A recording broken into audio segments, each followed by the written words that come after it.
Pada pagi itu, matahari bersinar indah. Anak manusia baru saja memulai rutinitas sehari-hari. Para nelayan berada di laut lepas. Kaum ibu sedang sibuk di dapur. Anak-anak usia sekolah menikmati hari libur. Sebagian pemuda sedang berolahraga. Sebagian lagi bersiap-siap menuju pantai untuk rekreasi. Para buruh bangunan sedang bekerja. Suasana pasar hiruk-pikuk dengan berbagai transaksi. Burung-burung baru saja meninggalkan sarang. Tiba-tiba pukul 7:58 waktu Indonesia Barat, hari Ahad, 26 Desember 2004, bumi Serambi Mekah berguncang dahsyat. Guncangan gempa pada 8,9 skala Richter itu berlangsung puluhan menit tanpa henti. Bumi bergerak ke bawah dan ke atas, ke kiri dan ke kanan, berayun-ayun terus-menerus. Orang-orang berlari keluar rumah, berkumpul di jalan-jalan dan lapangan terbuka. Mereka seperti berada dalam tampi. Kepala terasa pusing, sehingga banyak yang terjerembab ke bumi. Suara azan Allahu Akbar berkumandang dari menara-menara masjid dan menasa. Suara zikir pun membahana di mana-mana. Jutaan mulut manusia melafazkan asma Allah dan Rasulullah secara terus-menerus. La ilaha illallah, Muhammadar Rasulullah.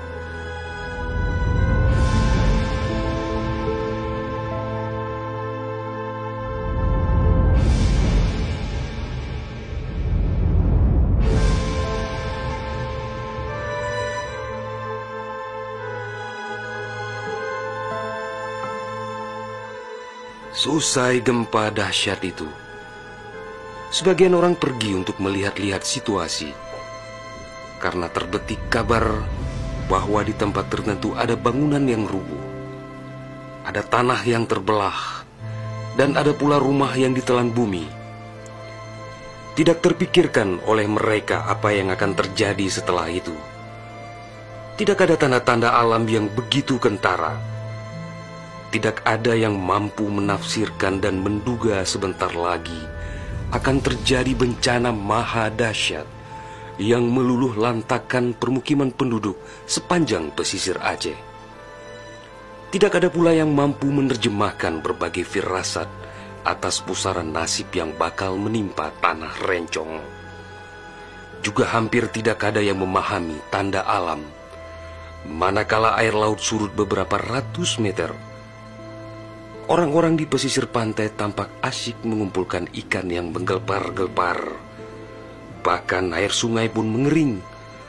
Namun tidak ada yang dapat membaca tanda-tanda itu.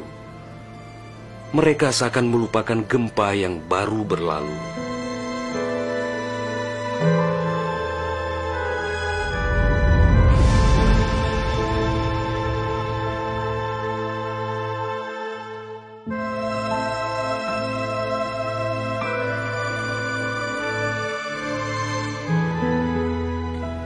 Di berbagai tempat, orang-orang sibuk memperbincangkan gempa sangat dahsyat itu yang belum pernah mereka alami. Namun tak lama kemudian orang-orang mendengar bunyi dentuman sangat keras, disusul suara gemuruh dari arah laut. Bunyi dentuman itu terdengar sepanjang pesisir Aceh Besar, Banda Aceh, Aceh Jaya, Aceh Barat dan Nagan Raya. Orang-orang mengira itu adalah bunyi bom. Memang sebelumnya sering terdengar bunyi bom yang menghiasi kehidupan orang Aceh ketika itu, karena Aceh dalam situasi konflik bersenjata. Orang-orang pun bertanya dalam hati, mengapa masih ada pihak yang tega berperang dalam suasana yang begitu menakutkan?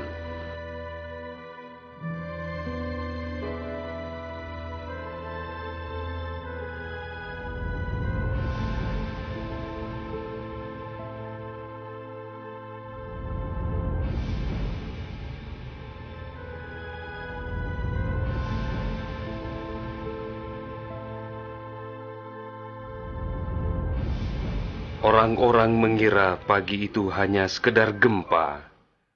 Mereka sama sekali tidak menduga bahwa bunyi dentuman keras tersebut adalah akibat patahan lempengan bumi yang berpusat di Samudra Indonesia, sekitar 149 km sebelah selatan Calang, Aceh Jaya.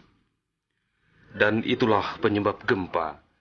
Di samping kehendak Allah, pemilik alam semesta, belum sempat mereka bernafas lega akibat gempa. Dalam suasana gebalau dan kucar-kacir itu, tiba-tiba daratan diterjang air laut. Air berwarna hitam pekat itu datang sangat tiba-tiba dengan suara gemuruh yang menakutkan. Ia berlari sangat cepat, menerjang apa saja yang dilaluinya. Di tempat-tempat tertentu air mencapai ketinggian 18 meter, bahkan ada yang mencapai 35 meter, seperti di kawasan Loknga. Dari jauh air yang beringas itu tampak bagaikan rupa naga yang menggeliat-geliat mencari mangsa. Air dengan kecepatan 900 km per jam itu bagaikan bulldozer yang melumut apa saja yang ditemuinya. Orang-orang berusaha menyelamatkan diri dengan berbagai cara. Namun hampir semua orang, hewan-hewan, benda-benda, rumah, lakbatat kaye bate, digulung air itu tanpa kecuali. Semua wilayah yang dilaluinya pun hancur berkeping-keping. Air laut yang datang menyamai kecepatan pesawat terbang itu, ternyata namanya tsunami.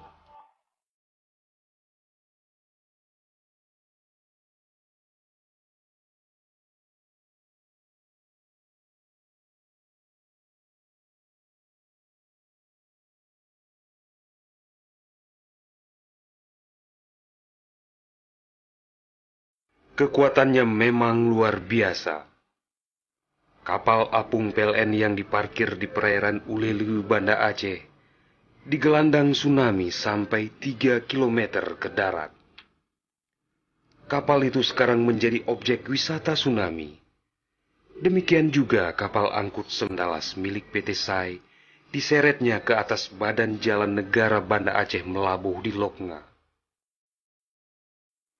Kapal-kapal nelayan ukuran besar yang diparkir pelabuhan ikan di Lampulo, Banda Aceh, banyak yang terdampar ke pusat kota, termasuk mesin cetak harian Serambi Indonesia dikerungcut di bawah tsunami sejauh 1 km. Kendaraan roda 4 hancur tak berwujud. Rumah dan toko-toko serta bangunan lain yang kokoh pun hancur lebur rata dengan tanah. Semuanya di luar dugaan manusia, seakan sebuah mimpi buruk yang sangat langka.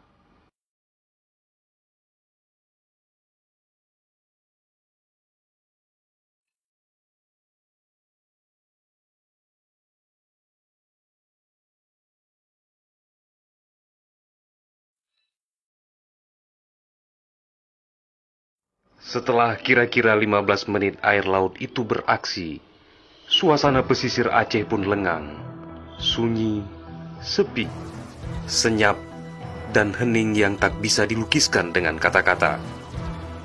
Sebagian besar permukiman penduduk rata dengan tanah, seakan instrumentalia kehidupan telah berakhir sampai di sini. Ratusan ribu orang nelangsa, teduk tesepuk, telok ngonjaro, teingat kedro hanaledaya, atau terduduk lunglai bersilang tangan, mengingat nasib tiada berdaya.